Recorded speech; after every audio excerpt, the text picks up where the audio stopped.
C'est la chronique C'est bon pour la santé avec le docteur Serge Rafal. Bonjour Serge. Bonjour Ilana. Et ravi de vous retrouver ce matin. Vous allez nous parler des anti-vax, les anti-vaccins qui risquent de se manifester encore plus activement ces derniers jours après le discours et les mesures annoncées récemment par le président Emmanuel Macron. En effet, Ilana, j'ai eu le plaisir de recevoir dans Réfoy le docteur Olivier Jourdain, médecin gynécologue obstétricien bordelais, auteur d'un ouvrage passionnant, Enquête au pays des anti-vax, publié chez Plomb.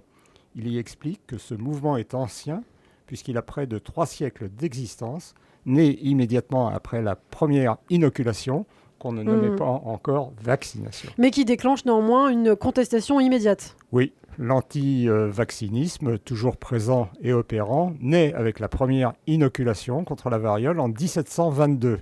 L'opposition est d'abord scientifique, mais aussi religieuse.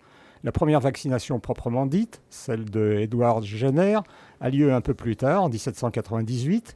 Il prélève du pus sur des humains infectés par le cowpox, maladie infectieuse de la vache, qu'il injecte à des personnes indemnes pour les protéger de la petite vérole ou variole, maladie très proche.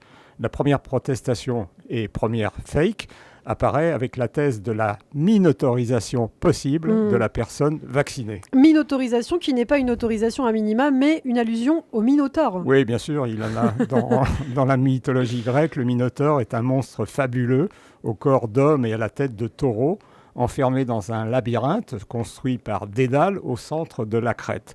Il sera, vous vous en souvenez certainement, libéré par Thésée grâce au fil d'Ariane qui lui permettra de trouver la sortie et de recouvrer la liberté.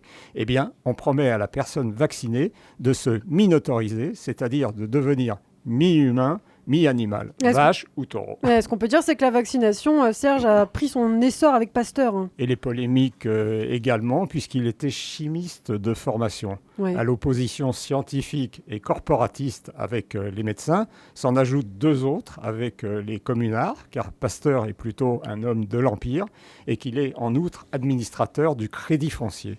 Les opposants à la vaccination commencent à avancer des arguments politiques et à soulever les liens et les conflits d'intérêts, toujours entendus actuellement. Et les intellectuels sont aussi touchés. Différents courants de pensée se succèdent et sous-tendent cette opposition à la vaccination. Oui, le respect de la nature de Jean-Jacques Rousseau. Tout est bien sortant des mains de Dieu, tout est mal sortant de celles des hommes. Le malthusianisme ou l'apologie de la sélection naturelle, initiée par Malthus, un pasteur anglican, qui s'inquiète dès 1798 de l'accroissement de la population, un danger, pense-t-il, pour la survie de l'espèce, qui est pourtant alors loin des 7,5 milliards d'habitants de 2021. Les épidémies sont pour lui des épisodes de sélection naturelle qui permettent de limiter l'expansion de la population en préservant ceux qui sont dignes de survivre. De nombreux autres groupes de pensée, la scientologie, l'anthroposophie, l'eugénisme, les témoins de Jéhovah, beaucoup d'églises évangélistes, les disciples de Paul Carton prônent un mode de vie sain et naturel qui éloigne de la maladie ou l'écarte. Ils sont bien sûr contre la vaccination. Et donc on arrive à une rhétorique qu'on entend souvent actuellement, la liberté de vaccination. Oui, le libertarianisme naît aux États-Unis à la fin de la Deuxième Guerre mondiale. Il se base sur l'individualisme, le libéralisme classique et l'isolationnisme. L'État n'a pas vocation à s'ingérer dans la vie des gens. La doctrine n'interdit pas la vaccination, mais s'oppose à son obligation.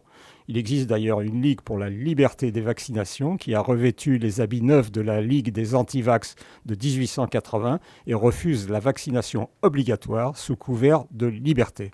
Elle est très active et influente actuellement. Alors en conclusion, ce qu'on peut dire sur les antivax, Serge ? On s'aperçoit que ce mouvement ne sort pas de nulle part et qu'il est bien ancré dans l'histoire avec des considérations médicales, pseudo-scientifiques, politiques, religieuses, morales, financières. Nous verrons demain sa façon de fonctionner et comment on peut s'y opposer. Et le combat continue, le gouvernement vent debout contre les anti-vaccins. Merci beaucoup Serge Rafal, on vous retrouve demain matin sur Radio J. On reparlera encore d'ailleurs des anti-vaccins. Restez avec nous.